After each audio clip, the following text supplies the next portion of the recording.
తాగేందుకే కేసీఆర్ ఢిల్లీ వెళ్తున్నారని ఎద్దేవా చేశారు ఎంపీ బండి సంజయ్. 10 ఏళ్ల బీఆర్ఎస్ పాలనలో ప్రజలను ఏదైనా మేలు జరిగిందా అంటూ ప్రశ్నించారు. రంగారెడ్డి జిల్లా షాద్నగర్ లో విజయ సంకల్ప యాత్ర సభలో బండి సంజయ్ పాల్గొన్నారు.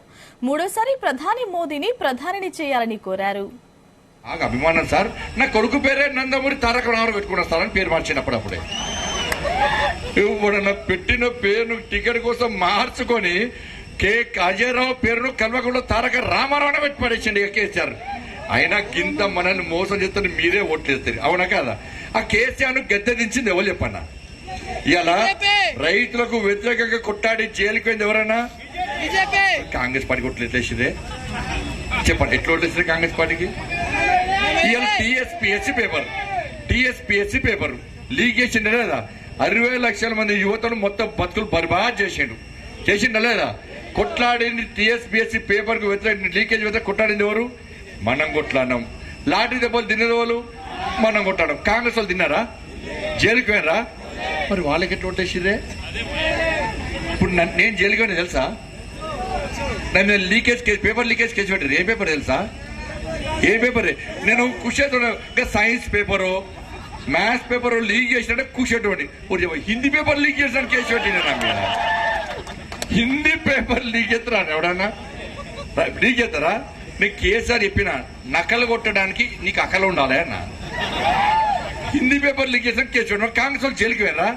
మరి తెలంగాణలో వాళ్ళకట్లో వచ్చేసిరే కాంగ్రెస్ వాళ్ళకు. ఇప్పుడు మహిళల అత్యాచారం మీద కొట్లాడితే మనకు ఓట్లేయాలి, మరి కాంగ్రెస్ కొట్లేసిరే చెప్పి నాకు. 317 జీవోకు వ్యతిరేకంగా మనం కొట్లాడి జైలుకు పోతుంది, కాంగ్రెస్ వాళ్ళు జైలుకి వెళ్ళరా? మరి వాళ్ళకి ఎట్లా ఓట్లేసారు? ఇప్పటికి కన్ఫ్యూజన్. ఇప్పటికి కొట్లాడినది మనమే, జైళ్లకు వేయింది మన కార్యకర్తలే, లాఠీ దెబ్బలు తిన్నది మనమే, మా కుటుంబాల జీవితాలు మా జీవితాలను మొత్తం బర్బాద్ చేసుకున్నది మనమే, కార్యకర్తలు కాళ్ళు చేతులు విరగొట్టుకునేది బీజేపీ పార్టీ. మరి తెలంగాణ రాష్ట్ర ప్రజలు కాంగ్రెస్ పార్టీకి ఎట్లా ఓటేసారో నా అర్థం కాదు ఇప్పటికీ. ఈ కేసీఆర్ మందాడు కువ్వనడో ఓ అన్నాడు. అజయ్ రామ్ అని పేరు పెట్టిండే. పేరు పెట్టినాక ఈ సంఖ్యల కొడుకుని వేసుకున్నాడు. ఎన్టీఆర్కి ఉరికాడు. సార్ నాకు టికెట్ ఇస్తానంటే నేను టికెట్ నీకెందుకు ఇస్తాను ఎన్టీఆర్. తెలంగాణలో బీజేపీ 17 ఎంపీ సీట్లు గెలవడం ఖాయమన్నారు బీజేపీ కామారెడ్డి ఎమ్మెల్యే కాటేపల్లి వెంకట రమణారెడ్డి. మోదీ చేసిన అభివృద్ది పథకాలు, దేశ భద్రతే తమను గెలిపిస్తాయన్నారు. నల్గొండ జిల్లా చౌటుప్పల్ నిర్వహించిన బీజేపీ విజయ సంకల్ప యాత్రలో ఆయన పాల్గొన్నారు. వీరికి ద్విచక్ర వాహన ర్యాలీతో పాటు ఘనంగా స్వాగతం పలికారు బీజేపీ శ్రేణులు. తెలంగాణలో పాత బస్తీ ఎంపీ సీట్తో సహా అన్ని గెలవబోతున్నామంటూ ధీమా వ్యక్తం చేశారు. పార్టీకి కార్యకర్తలే బలమని, ఈసారి 50 రోజులు బీజేపీ పార్టీకి ఖచ్చితంగా కార్యకర్త సేవలు ఉండాలని పిలుపునిచ్చారు. యాత్రలో గంగిడి మనోహర్ రెడ్డి, భువనగిరి మాజీ ఎంపీ బూరా నర్సయ్యగౌడ్ తో పాటు నల్గొండ, యాదాద్రి జిల్లాల అధ్యక్షులు పాల్గొన్నారు.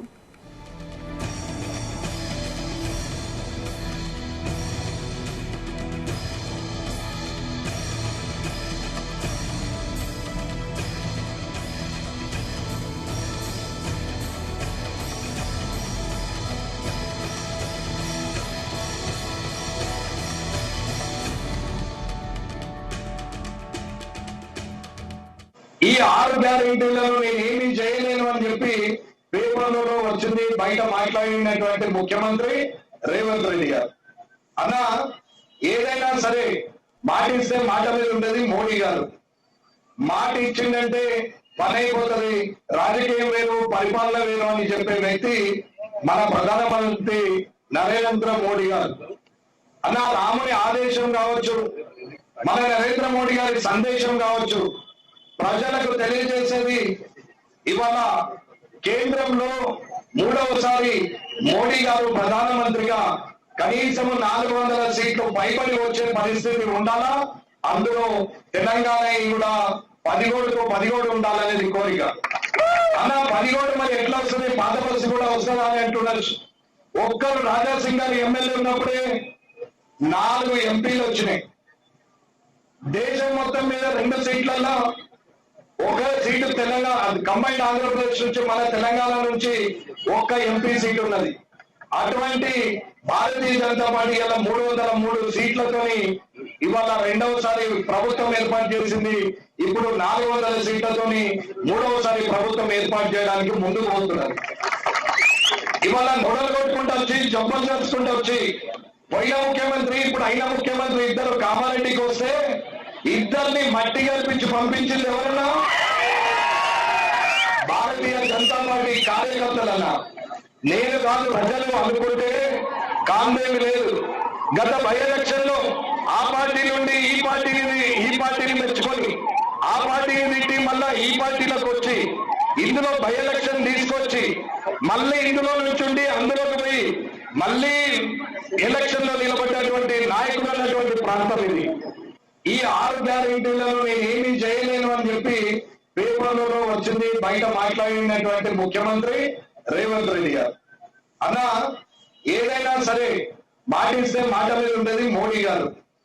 మాట ఇచ్చిందంటే పని అయిపోతుంది, రాజకీయం వేరు పరిపాలన వేరు అని చెప్పే వ్యక్తి మన ప్రధానమంత్రి నరేంద్ర మోడీ గారు. అన్న రాముని ఆదేశం కావచ్చు. సీఎం రేవంత్ రెడ్డి కుటుంబ సభ్యులు యాదగిరిగుట్టలోని శ్రీ లక్ష్మీ నరసింహ స్వామి వారిని దర్శించుకున్నారు. శ్రీ లక్ష్మీ నరసింహ స్వామి ఆలయంలో సీఎం రేవంత్ రెడ్డి సతీమణి గీతారెడ్డితో పాటు ఆయన కుమార్తె అల్లుడు ప్రత్యేక పూజలు చేశారు. దర్శనానంతరం సీఎం కుటుంబ సభ్యులు వేద ఆశీర్వచనం చేసిన ఆలయ అర్చకులు స్వామివారి తీర్థ ప్రసాదాలు అందజేశారు.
తెలుగు రాష్ట్రాల మధ్య నాగార్జున సాగర్ డ్యాం విషయంలో మరోసారి వివాదం రేగింది. సాగర్ డ్యాం కు తెలంగాణ చేపట్టిన మరమ్మత్తు పనులపై ఏపీ ప్రభుత్వం అభ్యంతరం వ్యక్తం చేసింది. దీంతో సాగర్ డ్యాం మరమ్మతుల పనులను పర్యవేక్షించడానికి Krishna river management board superintendent engineer Varalakshmi అధికారుల బృందం వెళ్లింది. ప్రతి ఏడాది వర్షాకాలం కంటే ముందస్తుగా డ్యాం మరమ్మతుల పనులను తెలంగాణ ప్రభుత్వం చేపట్టేది. కానీ ఈ సంవత్సరం మాత్రం ఆంధ్ర తెలంగాణ మధ్య నెలకొన్న జల వివాదం కారణంగా ఏపీ ఇరిగేషన్ అధికారులు ఏపీ వైపు కుడి కాలువకు సంబంధించిన ఒక గేటు గతంలో కొట్టుకుపోగా ఆ గేటుతో పాటు 8 గేట్లను తెలంగాణ ప్రభుత్వం నూతన మరమ్మతులు చేపట్టింది. ఆ గేట్లపైన బీటీ రోడ్ల మరమ్మతులు, ఇతర పనులను చేయాల్సి ఉంది. ఇక గేట్లు ఉండే క్రేన్ కు సంబంధించిన పట్టాల పనులు కూడా పూర్తవ్వాల్సి ఉండగా దీనిపై అభ్యంతరం తెలుపుతూ ఈ నెల 16వ తేదీన కృష్ణా బోర్డుకు ఏపీ సర్కార్ లేఖ రాసింది.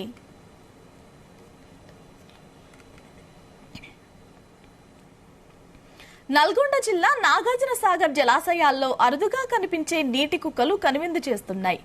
వీఐపీ శివాలయం పుష్కర ఘాట్ వద్ద నీటి కుక్కలు సందడి చేశాయి. కనుమరుగైపోతున్న జాతుల్లో నీటి కుక్కలు కూడా ఒకటి. అటు భూమి మీద ఇటు నీటిలో ఉండగలిగే ఉభయచరాల్లో నీటి కుక్కలు కూడా ఉన్నాయి. ప్రస్తుతం తెలుగు రాష్ట్రాల్లో నీటి కుక్కల ఉనికిని అటవీ శాఖ అధికారులు గుర్తించారు. తాజాగా నాగార్జున సాగర్ ప్రాజెక్టులో నీటి కుక్కలు దర్శనమిచ్చాయి. చేపల్ని ఆహారంగా తీసుకుని నీటి కుక్కలు జీవనం సాగిస్తూ ఉంటాయి. 2 ఏళ్ల క్రితం సాగర్ జలాల్లో నీటి కుక్కలు కనిపించాయి. అయితే ఆ తరువాత కాలంలో అవి కనిపించకుండా పోయాయి. తాజాగా సాగర్ జలాల్లో గతంలో కంటే ఎక్కువ సంఖ్యలోనే నీటి కుక్కలు జీవనం సాగిస్తున్నట్లు తెలుస్తోంది. దీంతో వీటి సంతతి పెరుగుతున్నట్లు స్పష్టమవుతోంది. అంతరించిపోతున్న అరుదైన జాతి కావడంతో వీటిని సంరక్షించాలని పర్యాటకులు, జంతు ప్రేమికులు కోరుతున్నారు.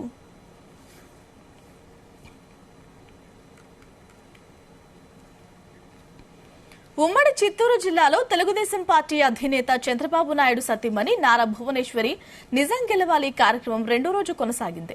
ఇవాళ పొంగనూరు, పూతలపట్టు, చిత్తూరు నియోజకవర్గాల్లో భువనేశ్వరి పర్యటించారు. ఆమెకు పూతలపట్టు నియోజకవర్గ TDP incharge doctor Kalikiri Muralimohan స్వాగతం పలికారు. చింతగుంపలపల్లి గ్రామంలో తెలుగుదేశం పార్టీ అధినేత చంద్రబాబు నాయుడు అరెస్టు జీర్ణించుకోలేక మరణించిన జయప్రకాష్ నాయుడు కుటుంబ సభ్యులను పరామర్శించి ఆర్థిక సహాయం అందజేశారు నారా భువనేశ్వరి.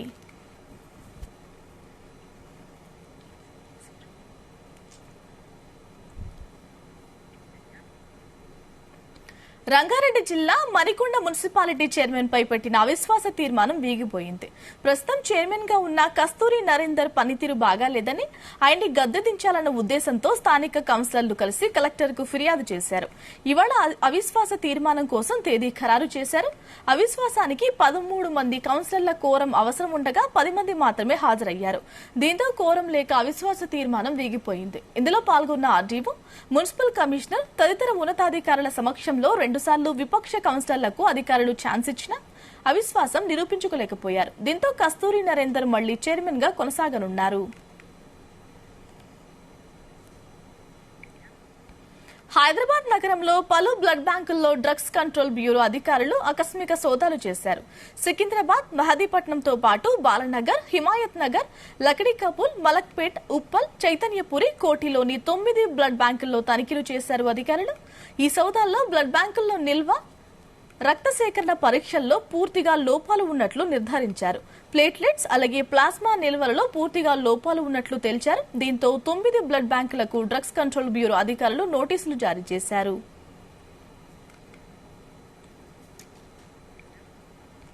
శంషాబాద్ లో ఏటీఎం చోరీ కలకలం రేపింది. అర్ధరాత్రి శంషాబాద్ యూనియన్ బ్యాంక్ ఏటీఎంలోకి చొరబడిన గుర్తు తెలియని దుండగులు ఏటీఎంను ధ్వంసం చేసి డబ్బులు ఎత్తుకు వెళ్లే ప్రయత్నం చేశారు. మిషన్లోని డబ్బులు ఉన్న బాక్స్ ఓపెన్ కాకపోవడంతో అక్కడి నుంచి దుండగులు పరారయ్యారు. చోరీకి సంబంధించిన దృశ్యాలు సీసీ కెమెరాలో రికార్డ్ అయ్యాయని యూనియన్ బ్యాంక్ మేనేజర్ చంద్రశేఖర్ ఫిర్యాదుతో కేసు నమోదు చేశారు పోలీసులు. సీసీటీవీ ఫుటేజీ ఆధారంగా నిందితుల కోసం గాలింపు చర్యలు స్టార్ట్ చేశారు.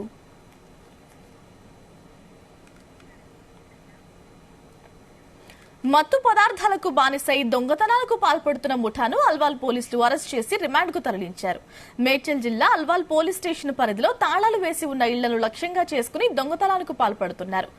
నిందితుల నుంచి 32 తులాల బంగారు ఆభరణాలతో పాటు 4 కేజీల వెండి, ఒక ల్యాప్టాప్ ని స్వాధీనం చేసుకున్నారు. నేరెడ్మెట్, కుషాయిగూడ ప్రాంతాలకు చెందిన విజయ్ కుమార్, కృష్ణవంశీ, సతీష్, తేజ శ్రవణ్లు కారును అద్దెకు తీసుకుని దొంగతనానికి పాల్పడుతున్నట్లుగా గుర్తించారు. దొంగలించిన సొమ్ముతో గోవాలో జల్సాలు చేసినట్లు కూడా పోలీసులు గుర్తించారు.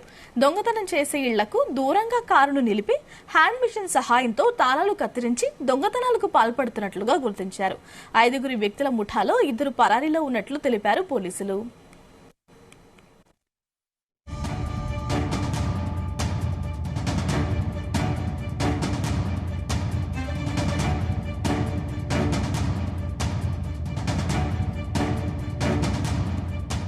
దీనికి సంబంధించి దీంట్లో అక్యూజ్డ్ వచ్చేసి విజయ్ కుమార్, వండ విజయ్ కుమార్, ఇతడు కార్పెంటర్ పనిచేస్తాడు. తర్వాత సురసుర కృష్ణ వంశీ అనే పిల్లడు స్టూడెంట్ ఆయన డిగ్రీ సెకండ్ ఇయర్ చేస్తున్నాడు. 26 ఇయర్స్. మధ్యలో 5 సంవత్సరాలు గ్యాప్ వచ్చేసి మళ్లీ అది కంటిన్యూ చేస్తున్నాడు. తర్వాత ఇంకో ఆయన సతీష్, ఈయన వీళ్ళ నాన్న కూరగాయల వ్యాపారం చేస్తాడు, వెజిటబుల్ బిజినెస్. అయితే ఈయన సపోర్ట్ చేస్తుంటాడు. ఈయన కానీ రెగ్యులర్ గా కాకుండా జులాగా తిరగడం వీళ్ళకి అలవాటు అయిపోయింది. వీళ్ళతో పాటు మిగతా 2 మొత్తం అందరూ కలిసేసి ఒక 4 నెలల క్రితం కలుసుకొని ఒక తాగిన మైకంలో వీళ్ళకి తాగడానికి బానిసలు అయిపోయారు. మత్తుకు అలవాటు పడి వీటి జల్సాలు చేయడానికి డబ్బులు కావాలంటే ఏం చేద్దామని దొంగతనం చేయాలి, అది ఇళ్లలో లాక్ బ్రేక్ చేసేసి సంపాదించుకొని జల్సా చేద్దామని చెప్పేసి వాళ్ళు నిర్ణయించుకున్నారు. దాంట్లో భాగంగానే వాళ్ళు మొదట చెల్లపల్లిలో చేశారు. దాంట్లో వచ్చిన ఏదైతే గోల్డ్ ఆర్నమెంట్స్ ఉన్నాయో ఈ గోల్డ్ ఆర్నమెంట్స్ ను అమ్మేసి అవి తీసుకొని గోవాకి వెళ్ళిపోయి అక్కడ ఎంజాయ్ చేసేసి ఖర్చు పెట్టుకుని వచ్చారు. తర్వాత వీటిని కూడా ఇప్పుడు నిన్న జరిగిన దొంగతనంలో దొరికిన వస్తువులు కూడా కొన్ని తీసుకుని అమ్ముకోవడానికి బయటకు వస్తుంటే ఆ పోలీసులకు దొరికినారు. దానివల్ల ఇదంతా బయటపడింది. దీనికి సంబంధించి దీంట్లో అక్యూజ్డ్ వచ్చేసి విజయ్ కుమార్, వండ విజయ్ కుమార్, ఇతడు కార్పెంటర్ పనిచేస్తాడు. తర్వాత సురసుర కృష్ణ వంశీ అనే పిల్లడు స్టూడెంట్ ఆయన డిగ్రీ సెకండ్ ఇయర్ చేస్తున్నాడు. 26 ఇయర్స్. మధ్యలో 5 సంవత్సరాలు గ్యాప్ వచ్చేసి మళ్ళీ అది కంటిన్యూ చేస్తున్నాడు. తర్వాత ఇంకో ఆయన సతీష్, ఈయన వీళ్ళ నాన్న కూరగాయల వ్యాపారం చేస్తాడు, వెజిటబుల్ బిజినెస్. అయితే ఈయన సపోర్ట్ చేస్తుంటాడు ఈయన. కానీ రెగ్యులర్ గా కాకుండా జులాగా తిరగడం వీళ్ళకి అలవాటు అయిపోయింది. వీళ్ళతో పాటు మిగతా ఇద్దరు మొత్తం అందరు కలిసేసి ఒక 4 నెలల క్రితం కలుసుకొని ఒక తాగిన మైకంలో వీళ్ళకి తాగడానికి బానిసలు అయిపోయారు. తిరుపతి జిల్లాలోని శ్రీకాళహస్తీశ్వర స్వామి ఆలయానికి రోజురోజుకు విదేశీ భక్తుల తాకిడి పెరుగుతోంది. జర్మనీకి చెందిన 30 మంది భక్తులు శ్రీకాళహస్తీశ్వర ఆలయంలో ప్రత్యేక పూజలు చేశారు. అంతకుముందు ప్రత్యేక రాహుకేతు సర్పదోష నివారణ పూజల్లో పాల్గొన్నారు. అలాగే మధ్యప్రదేశ్ రాష్ట్రానికి చెందిన ఎమ్మెల్యే విష్ణు కత్రాజీ కూడా శ్రీకాళహస్తీశ్వర ఆలయంలో కుటుంబ సభ్యులతో కలిసి రాహుకేతు సర్పదోష నివారణ పూజలు చేశారు. ఈ సందర్భంగా ఆలయ అధికారులు జర్మనీ దేశస్థులకు శ్రీకాళహస్తి ఆలయం యొక్క విశిష్టతను వివరించారు.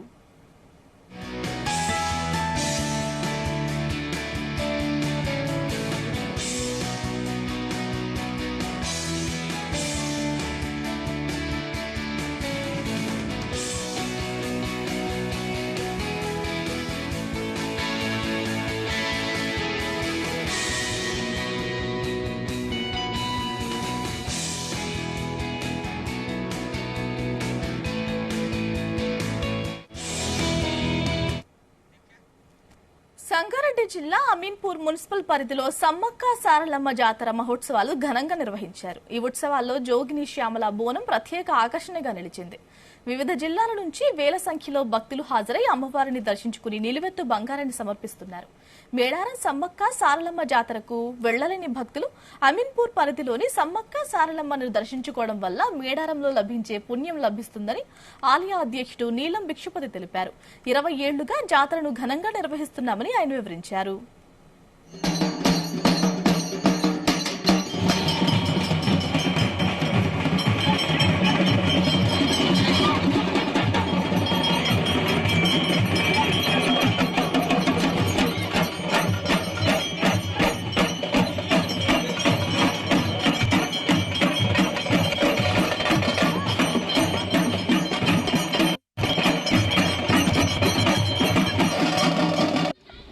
నమస్తే అండి. అమీన్పూర్ మున్సిపల్ పరిధిలో శ్రీ సమ్మక్క సారలమ్మ అమ్మవార్ల జాతర అంగరంగ వైభవంగా ప్రతి సంవత్సరం దినదినాభివృద్ధిగా అమ్మవారికి మొక్కులు సమర్పిస్తున్నారు. ఇక్కడ గత 10 సంవత్సరాల నుంచి ఇక్కడ అమీన్పూర్ మున్సిపల్ చైర్మన్ గారు పాండురంగారెడ్డి గారు నన్ను ఆహ్వానించడం, ప్రతి సంవత్సరం నన్ను కలిసిన మొదటి నుంచి ఆయన మా ఊరిలో బోనం చేయాలా, అప్పుడు అసలు మున్సిపాలిటీ కాలేదనుకుంటా కదా, అప్పుడు మున్సిపాలిటీ కూడా కాలేదు. అప్పటి నుంచి ఆయన మీరు రావాలా, మా దగ్గర కూడా బోనం సమర్పించాలా, నన్ను కొమరెల్లిలో చూడడం జరిగింది ఆయన ఫస్ట్ టైము.